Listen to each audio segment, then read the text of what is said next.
Assalamualaikum warahmatullahi wabarakatuh. Halo semuanya, welcome back to my YouTube channel.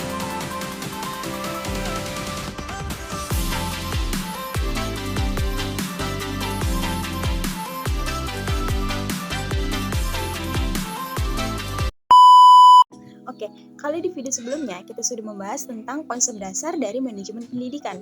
Nah, dalam video kali ini kita akan membahas lebih dalam nih tentang tugas dan tanggung jawab dari manajemen pendidikan. Oke, kita masuk ke dalam materi yang pertama, yaitu tentang konsep dasar dari kepala sekolah. Nah, yang pertama adalah pengertian dan tugas kepala sekolah. Jadi, pengertian kepala sekolah adalah orang yang memimpin sebuah lembaga pendidikan atau sekolah dan menggerakkan, memengaruhi, serta mendorong semua pihak yang terlibat dalam lembaga tersebut untuk mencapai tujuan bersama. Nah, sedangkan menurut Syafaruddin pada tahun 2005, tentang tugas kepala sekolah adalah mempengaruhi, mendorong, membimbing, mengarahkan, dan menggerakkan guru, staf, siswa, orang tua, dan pihak yang terkait untuk bekerja dan berperan guna mencapai tujuan yang ditetapkan. Nah, ada beberapa hal nih yang mempengaruhi kepemimpinan kepala sekolah. Yang pertama adalah kepribadian yang kuat. Jadi, seorang kepala sekolah harus memiliki kepribadian yang kuat nih, harus memiliki percaya diri, berani, bersemangat, murah hati, dan memiliki kepekaan sosial. Kemudian yang kedua adalah memahami tujuan pendidikan. Jadi kepala sekolah ini dalam memimpin sekolah harus memiliki tujuan dan memahami tujuan pendidikan itu untuk menjelaskan kepada guru, staf, murid-murid, dan pihak yang terkait tentang strategi pencapaian tujuan sekolah. Sedangkan yang ketiga adalah mempunyai pengetahuan yang luas, karena dalam bidang tugasnya itu dia tidak hanya mengerti tentang bidang tugasnya, tapi juga harus mengetahui tentang bidang lain yang terkait. Kemudian yang terakhir adalah keterampilan yang profesional. Nah, secara teknis kepala sekolah ini harus memiliki keterampilan secara teknis, keterampilan hubungan kemanusiaan, dan keterampilan konseptual. Nah, teman-teman ada yang tahu nggak syarat untuk menjadi kepala sekolah itu seperti apa? Kita lihat yuk. Nah, yang pertama itu adalah kualifikasi umumnya untuk menjadi seorang kepala sekolah ataupun kepala madrasah.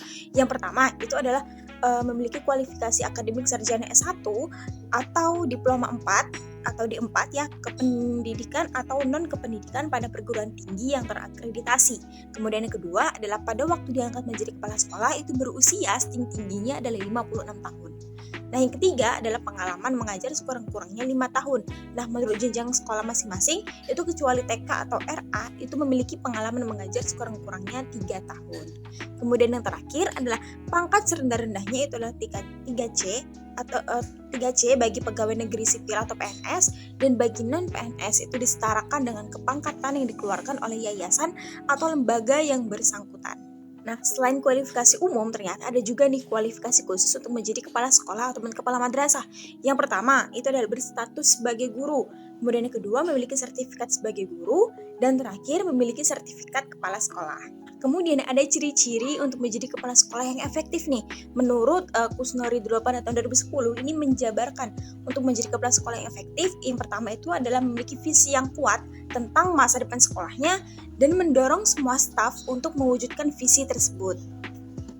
Nah, kemudian yang kedua itu adalah memiliki harapan yang tinggi terhadap prestasi siswa dan kinerja stafnya. Yang ketiga itu adalah mengamati nih guru di kelas dan memberikan umpan balik yang positif dan konstruktif untuk memecahkan masalah dan memperbaiki pembelajaran.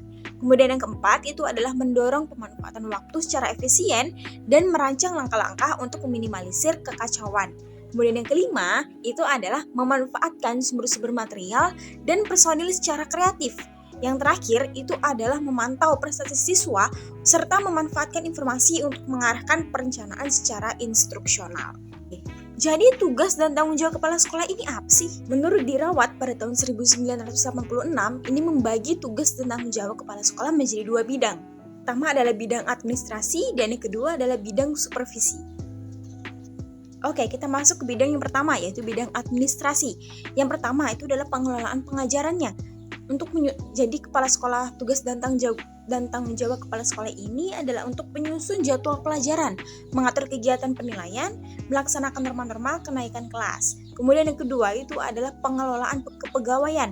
Jadi untuk tugas dan tanggung jawab kepala sekolah ini adalah untuk menyeleksi serta pengangkatan, kenaikan pangkat, kemudian cuti, perpindahan, dan pemberhentian anggota staf sekolah. Kemudian yang ketiga, tugas dan tanggung jawabnya adalah mengelola kemuritan, yang artinya untuk merencanakan perencanaan ada murid baru, kemudian pembagian murid atas tingkat-tingkat, kemudian atas kelas atau kelompok, dan perpindahan dan keluar masuknya murid. Kemudian yang keempat itu adalah pengelolaan gedung dan halaman. Ini termasuk ke dalam perencanaan dan pengadaan, kemudian inventarisasi, kemudian pengaturan pemakaian pemeliharaan, rehabilitasi perlengkapan dan alat-alat material sekolah, keindahan dan kebersihan umum. Kemudian selanjutnya tugas dan tanggung jawab kepala sekolah ini adalah untuk pengelolaan keuangan, yaitu mengurus tentang urusan gaji guru dan gaji staf sekolah, kemudian urusan penyelenggaraan otorisasi sekolah, kemudian urusan uang sekolah dan uang alat-alat murid. Kemudian yang terakhir adalah tugas dan tanggung jawab kepala sekolah, dan tugas dan tanggung jawab kepala sekolah ini adalah untuk pengelolaan hubungan sekolah dan masyarakat, yaitu untuk memperoleh simpati dan bantuan dari masyarakat, termasuk orang tua, murid-murid, dan untuk dapat menciptakan kerjasama antara sekolah dan lembaga sosial. Dan dalam bidang supervisi, jadi kepala sekolah ini membimbing guru agar mereka dapat memahami secara jelas tujuan pendidikan pengajaran yang hendak dicapai. Kemudian membimbing guru agar mereka dapat memahami lebih jelas nih tentang persoalan-persoalan dan kebutuhan muridnya. Yang terakhir itu adalah menyeleksi dan memberikan tugas-tugas yang paling cocok bagi setiap guru sesuai dengan minat, memberikan penilaian terhadap prestasi kerja sekolah berdasarkan standar-standar sejauh mana tujuan sekolah itu dicapai.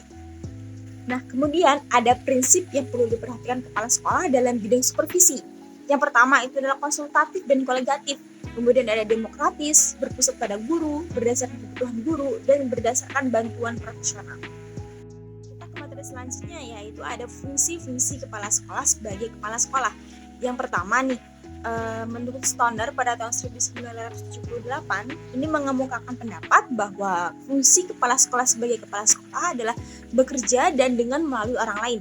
Kemudian dengan waktu dan sumber daya yang terbatas mampu menghadapi berbagai persoalan. Dan selanjutnya itu bertanggung jawab dan mampu mempertanggungjawabkan. Kemudian selanjutnya ada berpikir secara realistis dan konseptual. Kemudian ada pendapat lagi bahwa kepala sekolah ini adalah seorang politis dan seorang diplomat. Kemudian ada kepala sekolah adalah sebagai juru penengah, dan terakhir adalah kepala sekolah ini adalah pengambil keputusan yang sulit.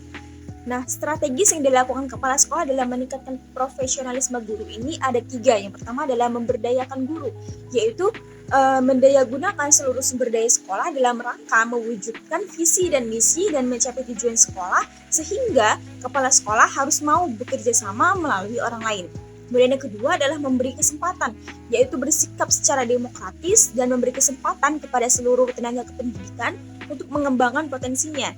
Kemudian yang ketiga adalah melibatkan guru, yang artinya dalam setiap kegiatan sekolah itu harus melibatkan seluruh tenaga kependidikan atau seluruh warga masyarakat ini harus ikut berpartisipasi.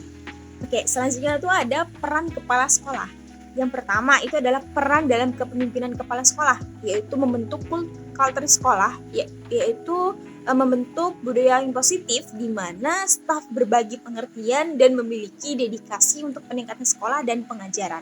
Kemudian yang kedua itu adalah menjalin hubungan secara eksternal dan internal.